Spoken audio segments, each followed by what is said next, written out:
Welcome back, everybody, to Retro Life for You, the show where we revisit the movies and television programs that made the 80s and 90s unforgettable. Before we jump into today's episode, please take a moment to follow us at our social medias, Retro Life for You, at Instagram and Facebook and TikTok. There you'll find episode updates. We may have some retro movie memories, trivia clips, fun clips to watch, plenty of nostalgia stuff to go with.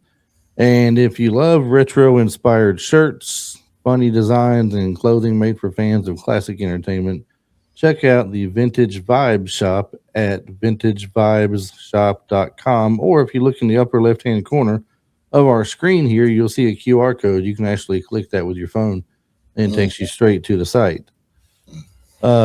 So back to what we're doing, and let me introduce to you the rookie of the show here, the rookie, because the rookie was supposed to hit the intro music at a certain point and missed it completely. I did. You saw it. It was there. It's there because I clicked it from my end. I kept hearing clicking noises on his end, and nothing was happening. I'm like, all right, Marty, you do not obviously have the intro music at this point. So yeah, dude. I'll prove it. Do not click it right now. Play it again. Do not play it right now. You didn't even play it earlier. Do not even do it right now. The rookie people. Travis, where are you at, man? Where are you at, Travis? I need help. It's hard to get good help these days. My God. You just made the list. I just made the list. Marty, since you couldn't get things right, you just made the list. That's right. So back to what I was saying about the Vintage Vibe Shop. Every follow, share, and comment and purchase helps support the show and allows us to keep revisiting the movies that we grew up watching. So now let's talk about a movie in which the spy mission is dangerous, but marriage may be even more dangerous. Exactly. Marty, you said if you're married to Jamie Lee Curtis. Right. You said you finally watched it. You got to watch it today, you said, right? Yes, I watched it today. I was going to watch it yesterday, but every time I try to go and try to find it anywhere, I was like, nope, ain't going to happen. It was not available anywhere to just watch. You had to rent it or buy it or something along those lines. So I rented it on my Fandango thing to watch. And, of course, it gives you like 3 or 4 days worth of time with it. I watched it Saturday. I watched it Sunday. This is actually a Monday, people. We are recording a day late because we sat down to record just last night at our normal time. And the second I started reading, the second I started reading, a boom, boom outside happened and the internet went out. I was like, great. Just great. But that being said, we're jumping into True Lies, released on July 15th of 1994. It's an action comedy written and directed by James Cameron. Arnold Schwarzenegger plays Harry Tasker, a computer salesman. James Cameron must really like Arnold. I mean, he's got him like at least 3 movies of his, at least. Well, I mean, who wouldn't want to be directing Arnold Schwarzenegger in a movie? You know it's going to be a blockbuster. Yeah, sure. So, I mean, who wouldn't want to do it? But Schwarzenegger, he plays Harry Tasker, the computer salesman who appears to live a painfully ordinary suburban life with his wife Helen and their teenage daughter Dana. At least this is what his family believes anyway. But he's a spy. He is a spy. He's actually not just a spy, Marty. He is an elite operative for a top secret counterterrorism organization known as the Omega Sector. So he's top notch. Did you notice who his boss was? Yes, Charlton Heston of all people. I was like, very cool. Charlton Heston with a play on Nick Cage. Not Nick Cage, I'm sorry. Nick Fury. Nick Fury, thank you. Yeah, because he had the eye patch. Right, exactly, the eye patch. So I was like, is that a play on Nick Fury? Is that what that is? While Helen thinks Harry is attending computer conventions and business meetings, he's actually infiltrating heavily guarded parties, tracking terrorist organizations, and casually escaping certain death. Harry's latest assignment involves a terrorist especially the part called the where he's all Crimson like, Jihad. "Here's led my by- invitation." Huh? Especially the part where he's all like, "Here's my invitation." Click. Right, and he blows it up. Harry's latest assignment involves a terrorist group called the Crimson Jihad, led by Salim Abu Aziz. The organization has obtained nuclear weapons and intends to detonate them in the United States unless its demands are met. But Harry's professional crisis becomes tangled with his personal one when he suspects Helen is having an affair. The man she is secretly meeting is Simon, a sleazy used car salesman played by Bill Paxton, which we'll get to in just a minute on that little fun tidbit. Yeah. Simon pretends to be a secret agent so he can impress bored married women with stories stolen from action movies and what he sees on the news, apparently, because he was saying that with he's what told Harry everything and that Harry done. Yeah. right, what Harry and Gibb did, he said was him. So Harry uses government surveillance equipment to investigate Helen, eventually discovering she isn't really having an affair. She is simply lonely, frustrated, and desperate to experience something exciting. So Harry arranges a fake undercover assignment for Helen. But the plan goes disastrously wrong when real terrorists capture them both. And that's when the fun really begins. Exactly. Helen finally discovers her supposedly boring husband has been lying to her for their entire marriage. From there, the domestic comedy collides with the terrorist plot, leading them to the Florida Keys bridge chase. Helen dangling beneath the helicopter and Harry commandeering a Harrier fighter jet to rescue Dana. It's simultaneously a spy thriller, a romantic comedy, a domestic farce, and a sexy dance movie too. It is not a sexy dance movie. There is a sexy dance in the movie, just like Tough Turf is not a musical, Marty. Tough Turf is a musical. And one of the biggest action spectacles of the 1990s. Travis, once again, I say, where are you at? Where are you at? It's Arnold, for crying out loud. I had to put up with Marty all this time. Pre-production and development. The central idea did not originate as an original James Cameron story. True Lies was adapted from the 1991 French comedy Le Total, directed by Claude Zidi. Marty, it's your assignment this week to go find and watch Le Total. No. Yes. That does sound like a musical. I started to say, I'm sure you'll report back that it was a musical, probably, knowing you. Arnold Schwarzenegger reportedly learned about the French film and brought the concept to Cameron. Cameron then expanded the smaller European comedy into an enormous Hollywood action production. The basic premise remained a seemingly ordinary husband, secretly a spy, but Cameron greatly increased the scale, adding nuclear weapons, fighter jets, massive stunts, visual effects, and the kind of destruction expected from the director of The Terminator, Aliens, The Abyss, and T2 Judgment Day. So let's stop right there and go ahead and jump on it. He did T2 Judgment Day with Arnold. Terminator. And who else? And who else was in? hey, listen. Who else was in Terminator 1 with Arnold Schwarzenegger? Of all people. Bill Paxton, which we mentioned earlier, who's in this movie. He was one of the two people at the beginning whose clothes got taken, right? From the biker bar. He's all like, "Give me your clothes." Well, what was it? The clothes he had, or just his glasses? No, it was he comes walking up all nude on him and everything. And but there was two guys, wasn't there? Yeah, there was two, wasn't it? Well, it was like he comes walking up, and then they're like messing around with the telescope thing, looking down, and then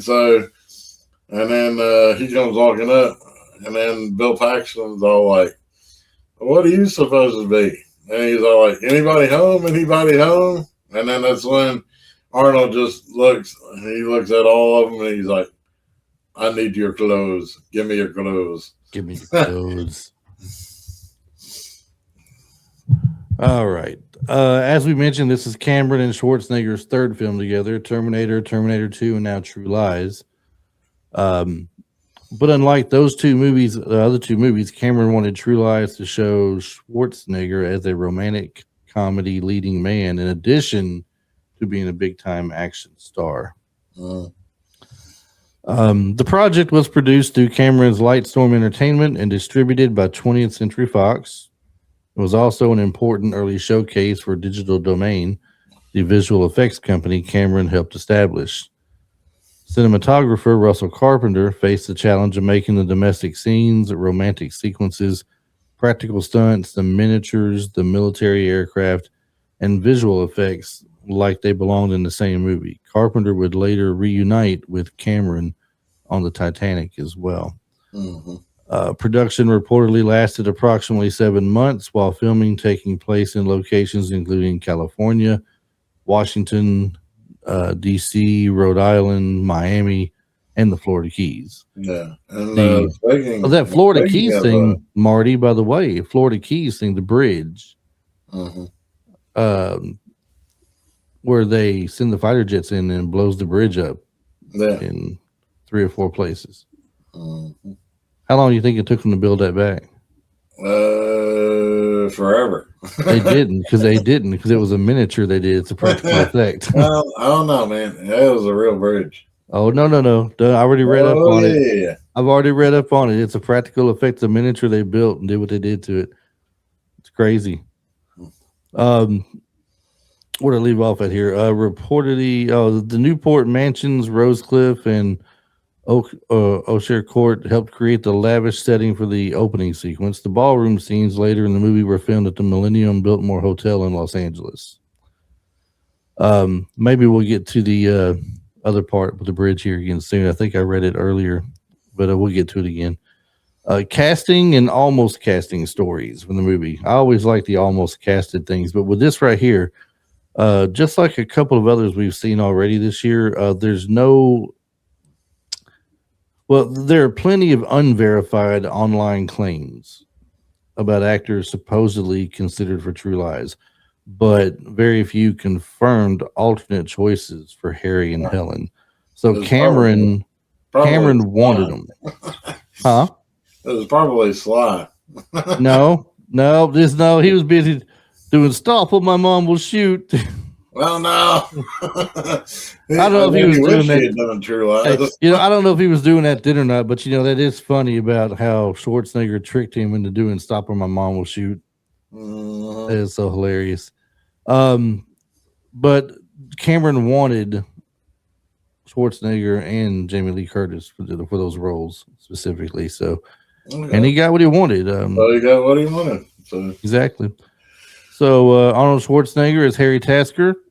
He was central to the project from its early development. By 1994, he was one of the biggest movie stars in the world.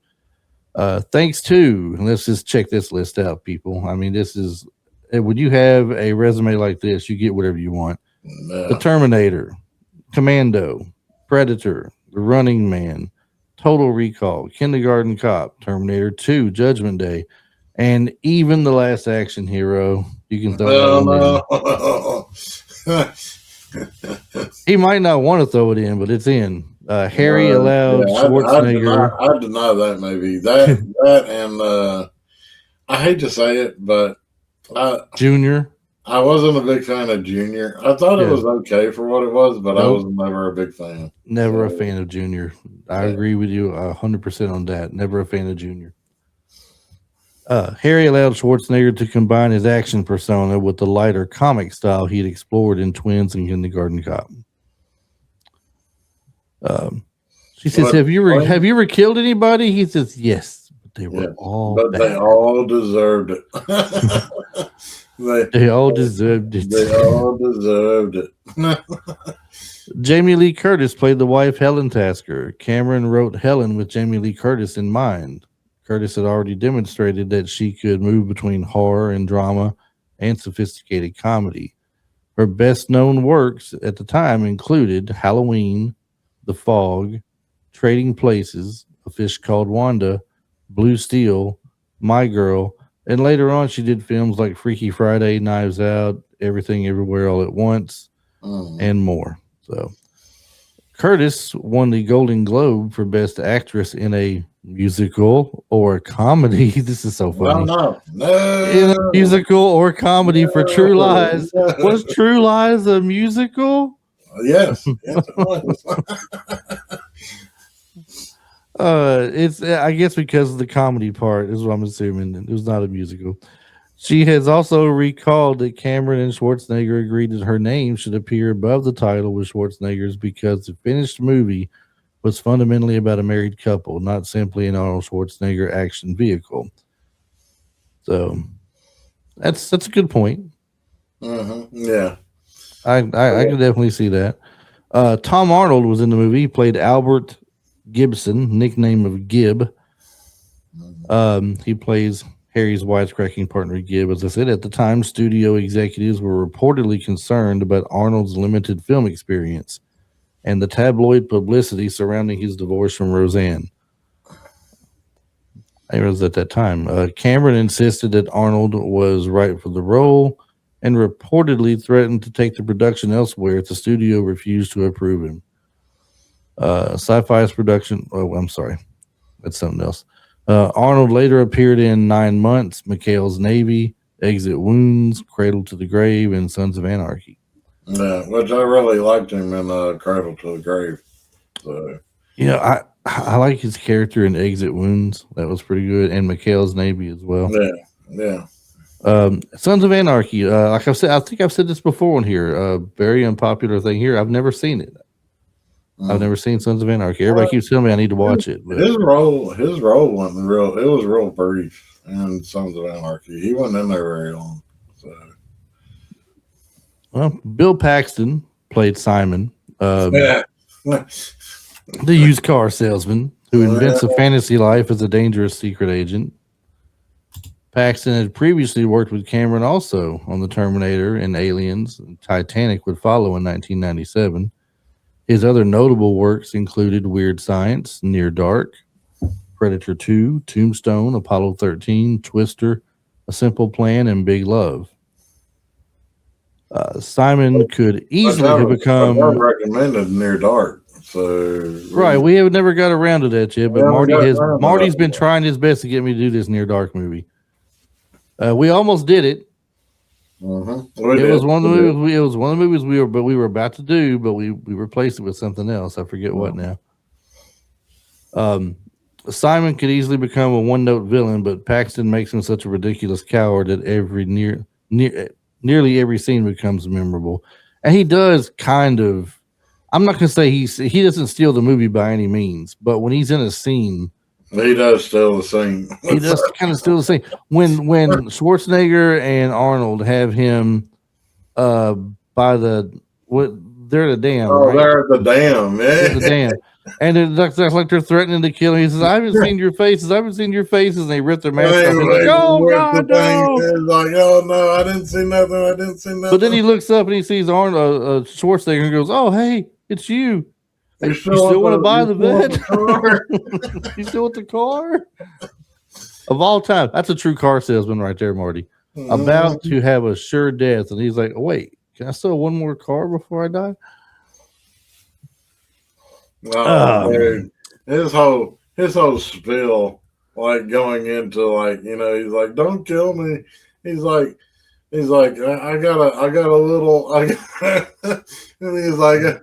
I gotta lie. I just do this to get laid. I have to lie to do it. I have a little weenie. oh God! Look down there to pee himself. What does 5P himself? Dude, Tom Arnold, man, that was hilarious.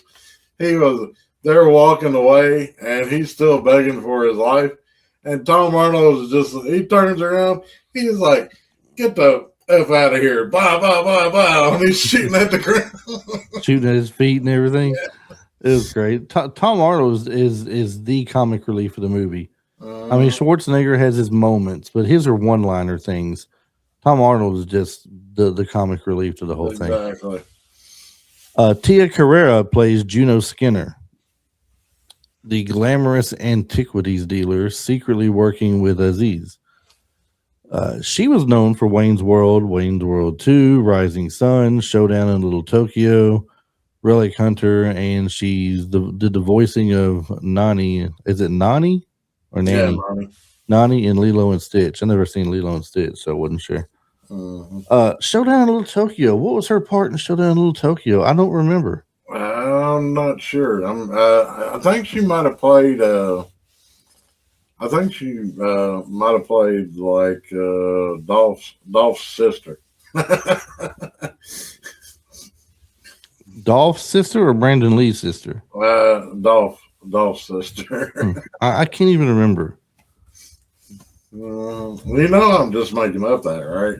I know you're making it. That's why I said it's rough getting. You can't get good help anymore. He doesn't do research, people. He doesn't research anything at all. He just spits things out. I fly by the seat of my pants. That's why he says Tough Turf is a musical, because he doesn't know any better.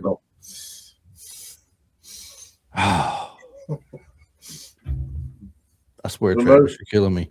You're killing me. 85% of the movie is all music. So that's Art Malik, completely talking over Marty at this point. Art Malik plays Salim Abu Aziz, the principal villain. His other credits include The Jewel and the Crown, The Living Daylights, A Passage to India, The Wolf Man, and Homeland. This role is energetic and threatening, although the movie's depiction of Middle Eastern terrorists has understandably attracted criticism and feels more stereotypical today. Back when they made the film, however, that was kind of spot on. 94, yeah. I mean, and you could say it's stereotypical today, but Middle Eastern terrorists all do kind of look that same way, and they fire the same kind of guns, and they all want nuclear powers, and it's not much different, people. Let's just be honest. Dana Tasker was played by Eliza Dushku. This movie's got quite a few names in it, Marty. It's got a very solid cast. Now, she was young in this movie, so I mean, these movies I'm about to call out are all pretty much after the fact, I do believe. Buffy the Vampire Slayer and Angel. She played the Vampire Slayer. What was her name in it? Faith. She was in Bring It On, Wrong Turn, Dollhouse, and True Calling. Jay and Silent Bob's. What was the movie with Jay and Silent Bob? Jay and Silent Bob Strike Back. Yeah, great in that movie, actually. She was as she was growing up and coming into her own in these different films and TV series, she became a fan favorite in a lot of things. So. Yeah, especially Buffy. I mean, and right in Buffy, that brought her first big attention was in Buffy the Vampire Slayer and carrying over into the spinoff of Angel playing Faith. Very popular thing. And then I don't want to say that she wasn't evil or anything like that. I don't think she kind of was a bad guy, but not a bad guy. So would we call her like what they refer to as anti-hero? Anti-hero, yes. There we go, anti-hero. So we move on down here to the next one, Charlton Heston, which I was referring to as Nick Fury. He plays Spencer Trilby, Harry's eye patch wearing superior. This man has a legendary career. Maybe you've heard of some of his movies, the Ten Commandments, for example. Pretty well known. Planet of the Apes, for example. Planet of the Apes. Ben-Hur. Omega Man. I mean, yes. The man has been in quite a few things. Yeah, like a lot. A lot. I don't really know a ton about Charlton Heston. I haven't seen a ton of his movies either. I have seen, obviously, Planet of the Apes, and then he had a cameo in the new Planet of the Apes with Mark Wahlberg. Yes. At one point, too. So, and then, of course, everybody, I think, has seen the Ten Commandments at one point. It's been on TV. Exactly. So, here's one. And what's crazy is, if you remember, in Wayne's World 2, he had a small cameo in that where he's Wayne's trying to get to the church before his girlfriend marries the one guy, and then Charlton Heston pops up and starts going into this big spiel about you need to marry your true love and everything, and I was like, What? Dude, it's Charlton Heston in his little brief little scene. Wayne's World had them all. Here's one that he's in another movie that I really like a lot too. Grant Heslov, Faisal was his name. Yeah. He is the newest member of Harry's Omega Sector team. He later became an acclaimed producer and filmmaker also, whose credits include Good Night and Good Luck, The Ides of March, Argo, and The Monuments Men. He also had a part of, I don't know, well, you can call it a big part, I guess. He's a part of the team in the movie Dante's Peak. Oh yeah, I remember. If you're Dante's Peak. yeah, coffee. It was what he would say. They were bringing the coffee, and he's like, "Oh, coffee." If you're a fan of the disaster movies, Dante's Peak is a must-watch. Yes. Seriously, I mean, it came out about the same time as Volcano. This is funny how they do this in Hollywood. It's hilarious to me. So Dante's Peak and Volcano oppose each other. They're both about movies of volcanoes that have erupted, but one's more dramatic, one's more action-oriented.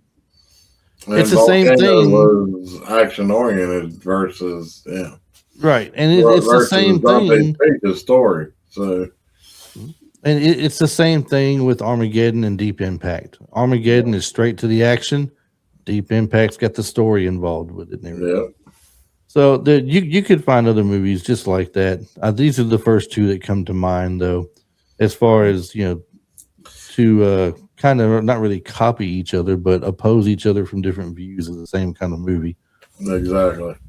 Now, the one movie that I can't think of that had any kind of like opposing, threat was 2012.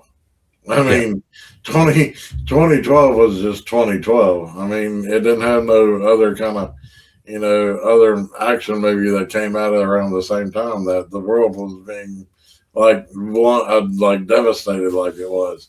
Do you know what I think of when I think of 2012? When I put another movie beside it, though, and they're not to be compared because they're two different stories, really. Yeah. But The Day After Tomorrow.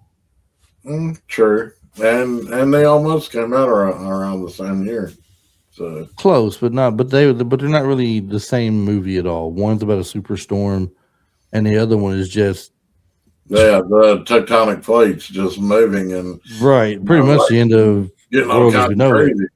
Yeah.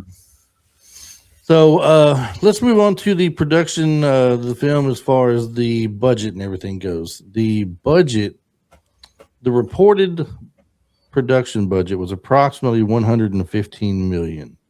At the time, it's one of the most expensive films ever produced by that point, and widely cited as Hollywood's first $100 million production. The from what I heard was just reading about it, because when I wasn't able to watch the movie yesterday, I did a lot of reading about it on YouTube and watched a few videos. They said that they spent on the two Harrier jets was literally like they rented them, and for as long as they had them, they were spending like $100,000 an hour. I can believe it. Having those jets, right? I can definitely believe it. Speaking of the jets, the 7 Mile Bridge sequence was especially complicated. This is what I was telling you about earlier.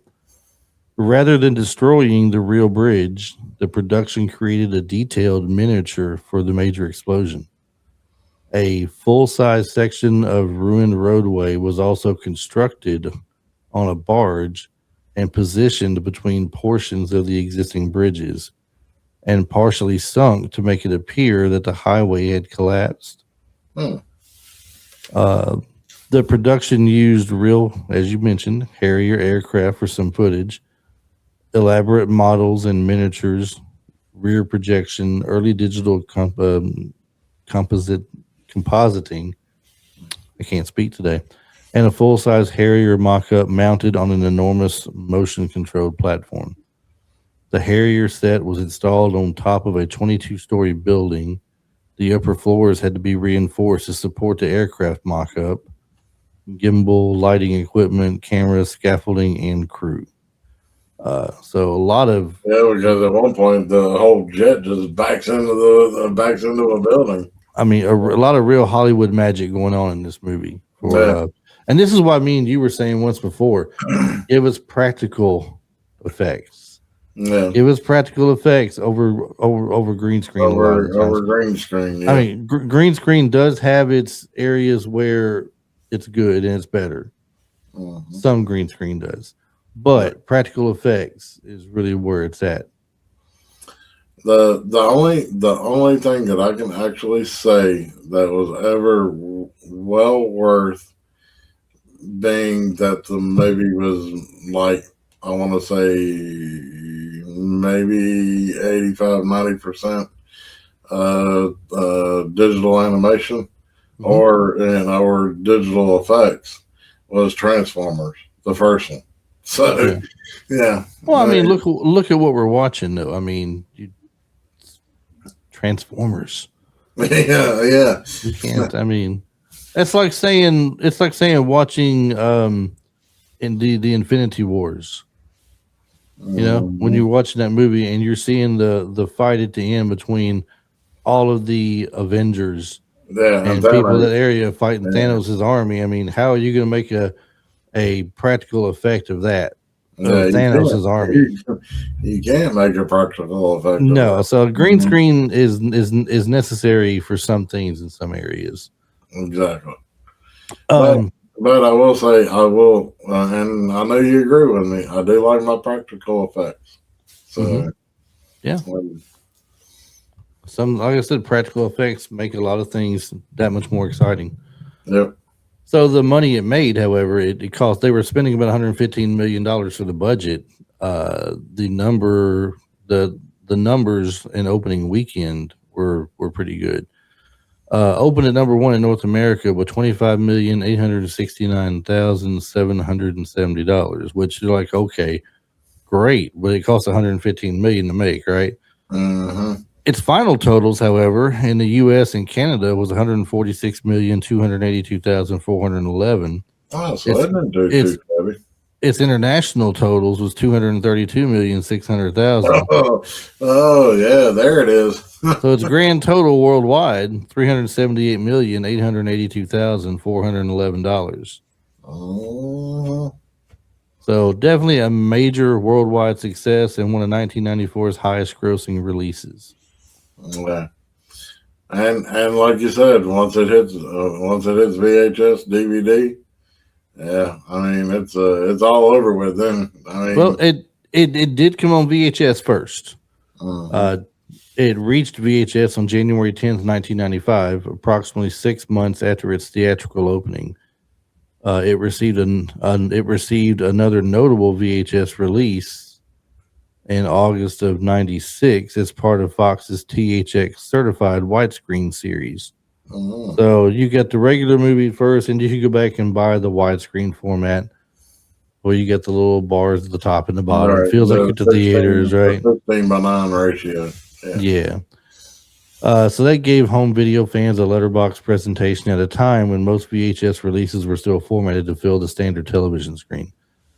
Reliable, publicly accessible unit sales and rental revenue totals for the original VHS are difficult to verify. Because of that, it would be kind of misleading to claim an exact number, so we won't do all that. But what can be confirmed is that the movie received multiple VHS editions, a premium widescreen release, a Laserdisc edition, a 1999 DVD, D theater tape, and eventually 4K and Blu-ray releases. So that long home video life supports the conclusion that True Lies remained a popular catalog title, even though a trustworthy total for its original VHS performances is unavailable. Well, let's just say it made a crap ton of money after it made a crap ton of money. Exactly. So,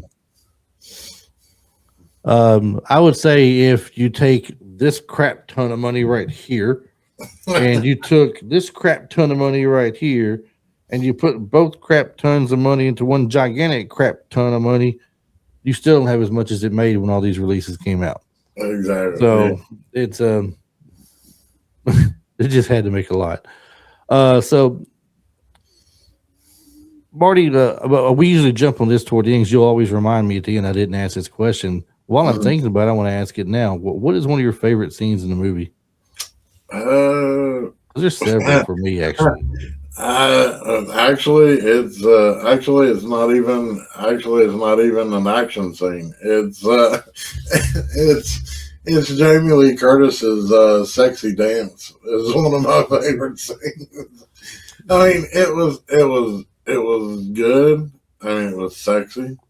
It was funny because, man, when she grabs the bedpost and she starts to do that little go down like this, and she just flops right onto the floor.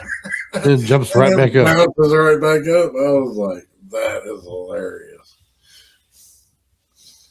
Well, do you have a favorite action sequence as well? Yes, I do have a favorite action sequence, and that has got to be the motorcycle and the motorcycle scene with Arnold on the horse going into the hotel. That whole scene, the build up, excellent. So, I remember watching this at the theater, okay? And I recall watching this entire sequence you're talking about. And you see Aziz take the motorcycle off the side of the building, flying across the air to the other building. Into the that wouldn't happen. No, it would not. And then you see where Arnold is about to take the horse. And I'm watching, I'm on the edge of my seat going, there's no way he's about to do this. There's no way. Yeah. And I actually thought for a minute they were going to actually try to make us believe he jumped that horse across the other building into a pool. Mm-hmm. But then all of a sudden the horse stops and slings him over. Like, no, man, that's okay. I'll pass. Jump over a bush in the park? Yeah, okay. Yeah. Jump over there? I'm still on the ground. How's the view over there, dude? Hanging on the side of the building. How you like that? And then Arnold's all like, get back. Get back. You know, one of the the chemistry between him and Tom Arnold is great. Yes. And simple little things are so funny in it. Like when he first finds out about Helen and thinks she's having an affair. He's all like, welcome to the club. Welcome to the club. Now, no one thinks it'll ever happen to them, but it does, you know. And she just wants to have a little fun with him for a while. She'll come back to you. And he grabs him by the neck and pushes him against the pole. And says, he's all like, stop trying to cheer me up. or when he's trying to look at the printout from the phone call, and then all of a sudden he pulls over and gets there and goes, where's it at? Goes, where's what? Page 11. Yeah, give me the extra page. Give me the missing page. I don't know what you're talking about. And he's like, give me the GD page. And he smacks the window real hard and it just shatters everywhere. Yeah. It's like you're not expecting that part. That's what it's like shock humor in a sense because you're not really expecting that to happen. Exactly. And he's like, okay, here you go. But the whole thing, the whole sequence in general, from beginning to end, even though it doesn't happen all at the same time, it's scattered throughout the movie, of Arnold and Gibb with Simon, the car salesman. Oh, and then at the end of it, with the very end of it, where now Jamie Lee Curtis is with him, they're Boris and Doris. Yeah, Boris and they're on their little mission, and she goes, I see somebody I'd like to say hello to. And it's him. He's already hitting on some girl there already. And she walks up to him and she's like, I want to do him right here, honey. What do you think? And she's got this thing under his chin. Yeah. And he pees himself again. And it's just lipstick. Yeah. I mean, there's quite a few things. The action sequence, whenever they're in the Florida Keys, they're captured, and he tells the doctor, when he says, I'll be back in a minute when that takes effect, he's like, well, I look forward to seeing you. Or I look forward to you coming back. And he tells him he's going to kill him. And he's like, really, well, how do you plan on doing that? He goes, you remember my cuffs? He goes, yeah. He goes, He holds I've him and already goes, picked them. I picked a lot. He goes, oh. Next thing you know, he's dead pretty much. He's Yeah. killed everybody. That whole sequence getting through there is very action packed and fun to watch. There's too much action in this movie to really pick one solid scene as the best action scene for me. It has its moments. Oh, dude! Like one of the coolest scenes was where the gas truck and he takes the gun and he fires the bullets and he hits the hose and he lights up and he's just burning them dudes. Like them dudes are like running this direction. And one dude's on fire and he's hopping. Now, let's think. The chances of that working is what percentage you think, Marty? 0 to 1,000. 0 to negative 10%. He actually picks that up, squeezes it, shoots in front of it, and it lights up. Uh-huh. Yeah. So throw a little fun trivia out there here. Jamie Lee Curtis improvised the hotel dance. That's one of your favorite scenes, you said. Yeah. So Curtis has said that the memorable seduction dance had no choreographer and no traditional rehearsal. Cameron asked what song she wanted, and she selected John Hyatt's "Alone in the Dark." Now, I don't know if you ever seen the movie Perfect. Had her and John Travolta in it. Yeah, I have. The dancing she's doing there is a lot of the stuff she was doing in Perfect. Mm-hmm. It was. So her fall during the dance was real because she stayed in character. Cameron reportedly kept the take in the finished film. That's awesome. She slipped and she actually fell while doing it, and she stayed in character and got up like it was what was supposed to happen. That's crazy. Curtis performed a terrifying helicopter stunt. For some shots during the bridge sequence, Curtis was genuinely suspended beneath a helicopter high above the water. Okay. Cinematographer Russell Carpenter said the cable was strong enough to lift an elephant, but that did not make the stunt any less frightening. Mm-hmm.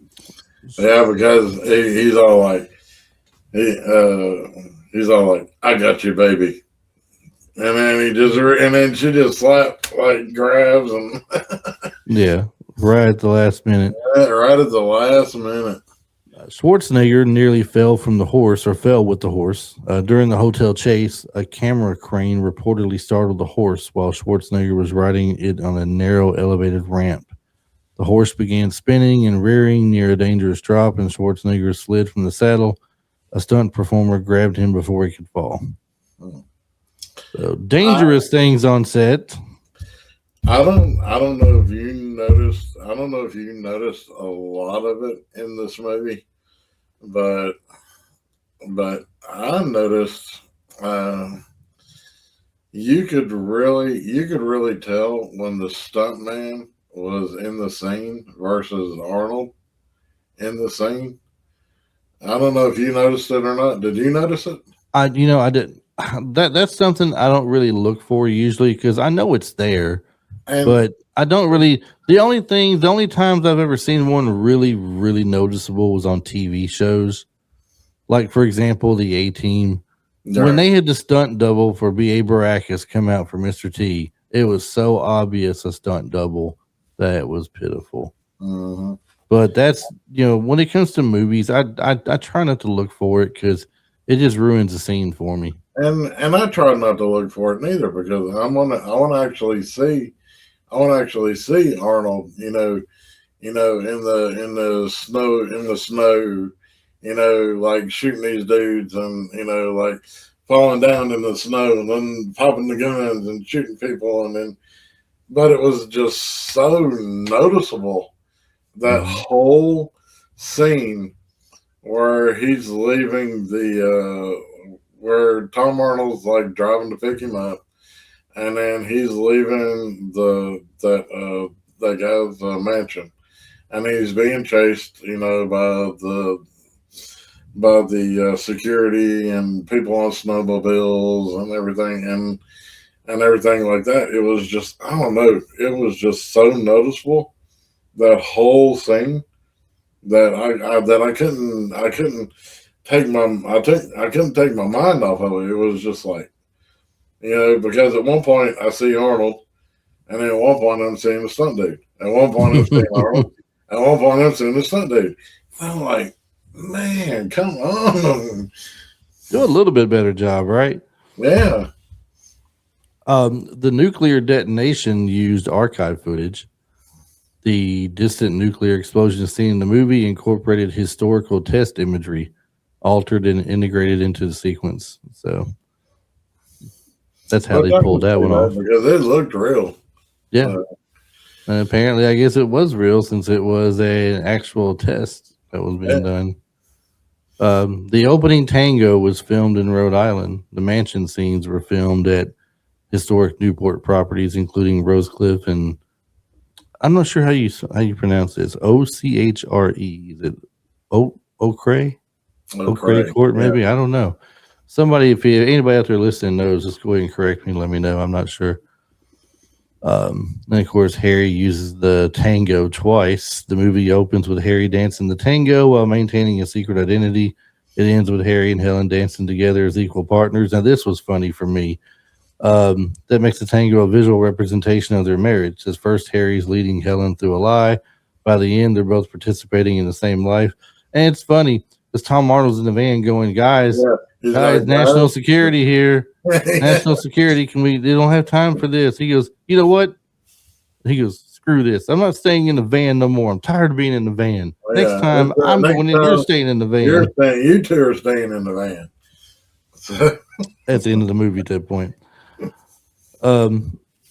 Let's see here. James Cameron personally operated cameras during dangerous shots. Cameron was not merely directing from a safe distance. During several difficult action sequences, he personally operated cameras from helicopters and other precarious positions. I guess there was a certain shot he wanted. He's going to make sure he got it. Yeah. So the film earned major recognition for Jamie Lee Curtis. I mentioned this earlier. She won both the Golden Globe and Saturn Award for her performances. The film was also nominated for Academy Award for Best Visual Effects. Did you know, Marty, a sequel was developed but never produced? Well, there's when I went to look up the movie earlier before I downloaded it, I saw True Lies season 1, and I was like, True Lies season 1. This must be something else because. Unless they made it like a show on True Lies, but not that I remember. But I'm gonna go look it up later to see what it is. Well, ideas for True Lies 2 circulated for years, and a screenplay was reportedly developed. But after the September 11 attacks, Cameron said that he no longer felt comfortable treating terrorism with the same lighthearted tone. Yeah, I can see that. So here we go. A television adaptation eventually premiered in 2023 and lasted only one season. There you go. How about that? Yeah. You just mentioned that, and I'm now mentioned it. Yeah. I don't remember that though. I don't remember, and that's just been a few years ago. Mm-hmm. Oh wow. Okay. Well, I might have to go and look it up.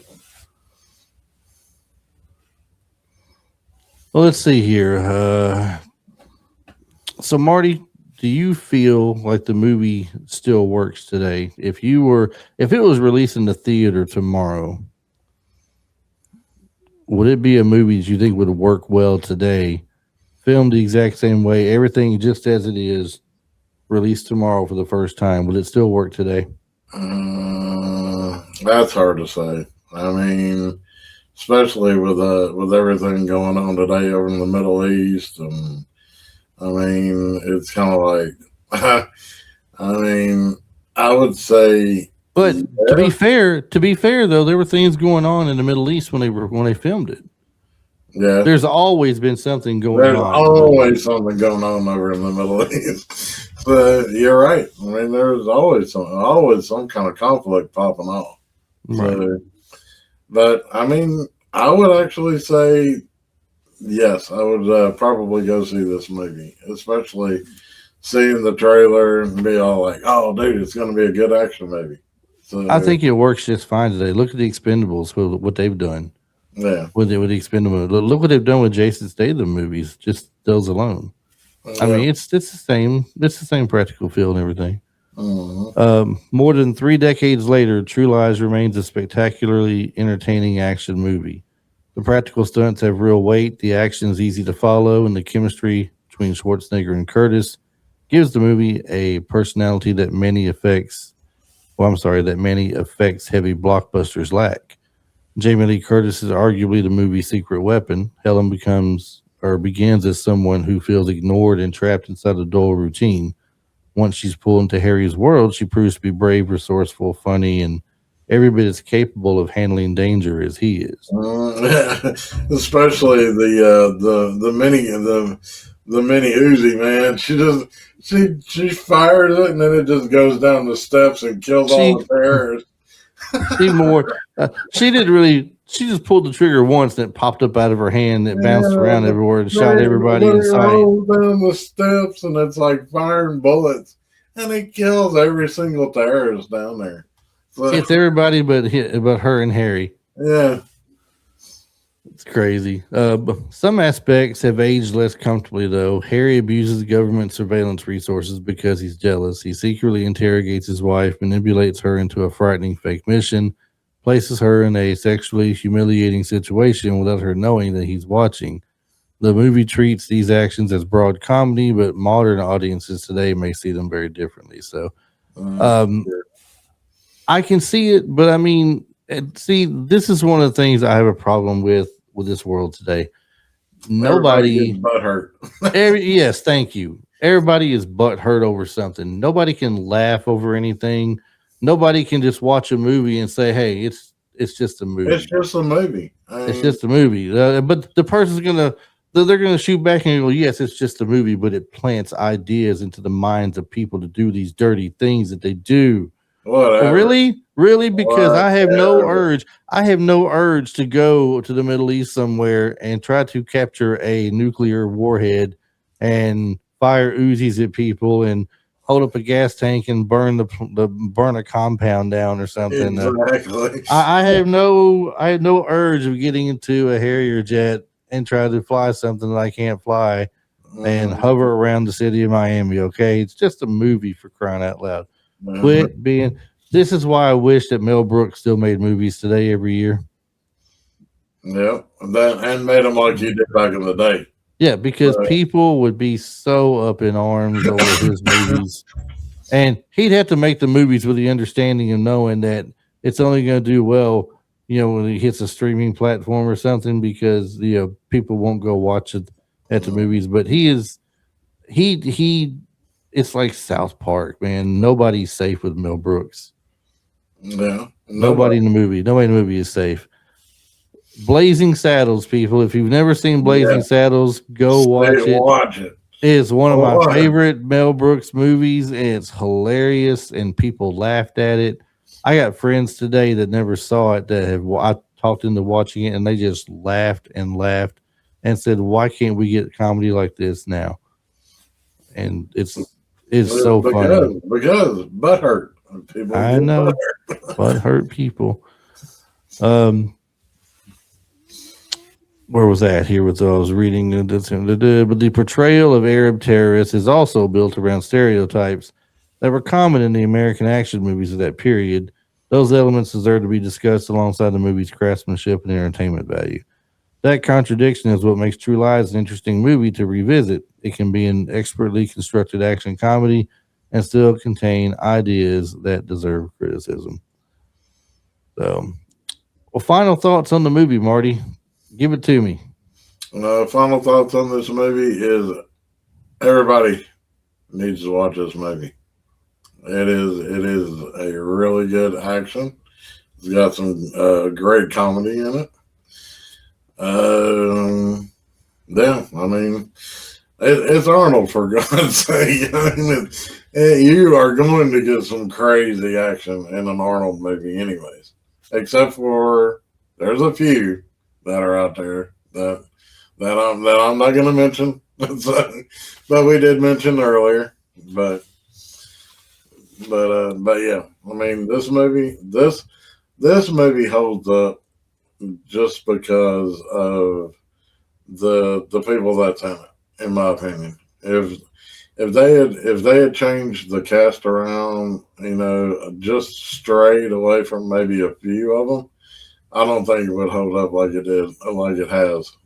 Whereas 22 years, being 22 years old, and it's still a really good movie. So, yeah. And before we actually get to wrapping things up here, and we're going to go a little bit over time, but throw a couple of quick questions at you. So let me find a good one here, and so that we haven't touched, because some of these questions we've actually discussed already.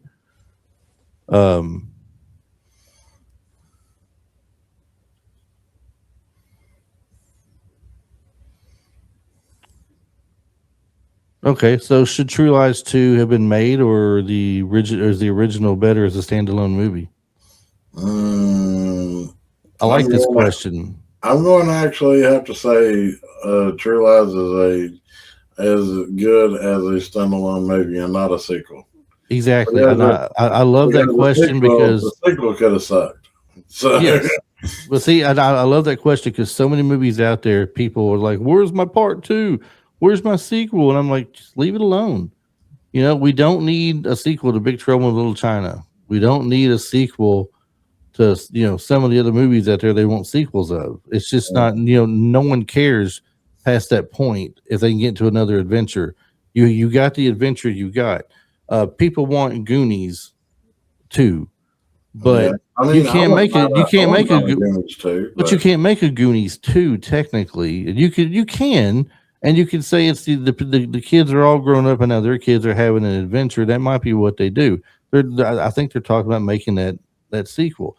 But you could leave Goonies completely alone and it's fine. The Last Dragon, don't need a sequel of any kind. It's fine like it was. Yeah. Leroy Green finds the glow. That's it, right? It was a fun movie. You've got Big Trouble in Little China, fun movie. Footloose. Just a fun movie. Yeah, no one needs a Footloose too. There's a remake. There's people always wanting to remake movies. We don't need a remake of Big Trouble in Little China either. That doesn't. It's just leave the movie alone. It's great as it was. And everything. Okay, now here's my thing. I know you might agree with me on this, but you might disagree with me on this. Hollywood cannot come up with any original ideas. No, they have to go back to the 80s and the 90s or even the 70s and find these old movies and be like, okay, let's put new actors in it, change the story a little bit, and we'll call it a reboot. Mm-hmm. Do not mess with my classic movies. I'm the same way with that. I don't like that a lot. There's rarely been a movie that's been remade that I liked. Now, somebody got me on one. I didn't understand this. Have you seen the movie called The Truth About Charlie? Yeah, yes, I have, and that was actually pretty decent. And it's a remake, right? Yes. I did not realize that was a remake when I saw it. Mm-hmm. I didn't realize The Italian Job was a remake. Yeah, I knew The Italian Job was a remake. I knew Ocean's 11 was, but I never watched the original Ocean's 11. It was fairly old. Maybe we should say that there's a limitation on how new the movie can be for you remake it. Like Ocean's 11 was an older movie back in the day when they had the Rat Pack or whatever they were called. Yeah, it was in the 50s. So I mean, going back and grabbing a movie back then and making it current today is one thing. Going to the 70s or the 80s and grabbing one and redoing it, like for crying out loud, Roadhouse. Why'd you have to remake Roadhouse in a way? And ruin it. But that's what people do. So, Anyway, where would you rank True Lies among Schwarzenegger's films? Right. Well, okay. It's in my top 10, but it's definitely not in my top 5. So it's going to be maybe around 7, 6 or 7. So it's kind of hard for me. I know a lot of people say their favorite movie of his. It depends on who you are. A lot of people say Terminator. If you're Travis, then it's Conan. Yep, Conan the Barbarian. Yeah, Conan the Barbarian, Conan the Destroyer.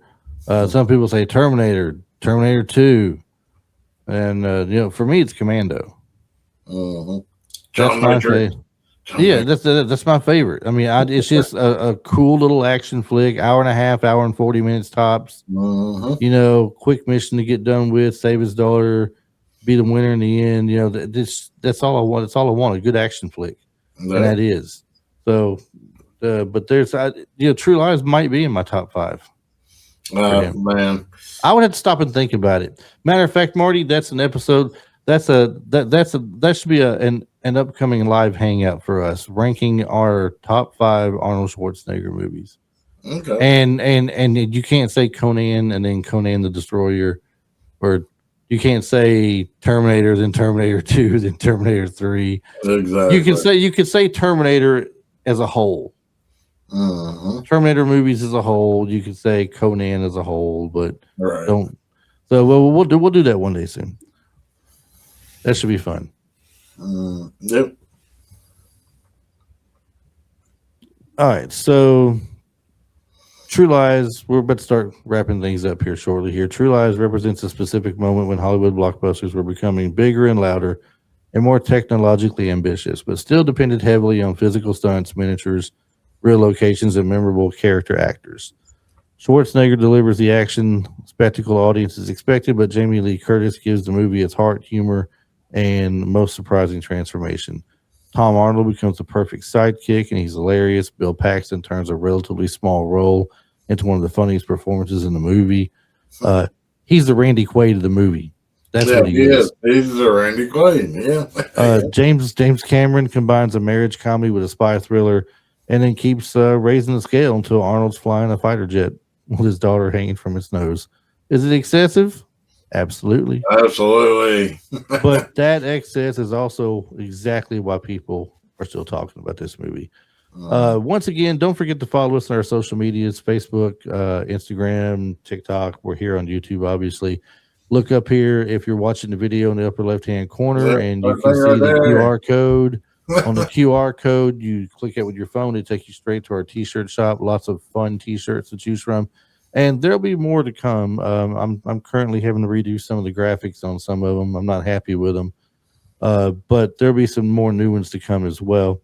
When you follow us on YouTube, Marty always likes to say this. Hit that bell. Hit that bell. Click the bell. Let you know we got something new that comes out. And then, don't forget to do all the fun things like that. That right there, like and subscribe. Exactly. Hit that bell.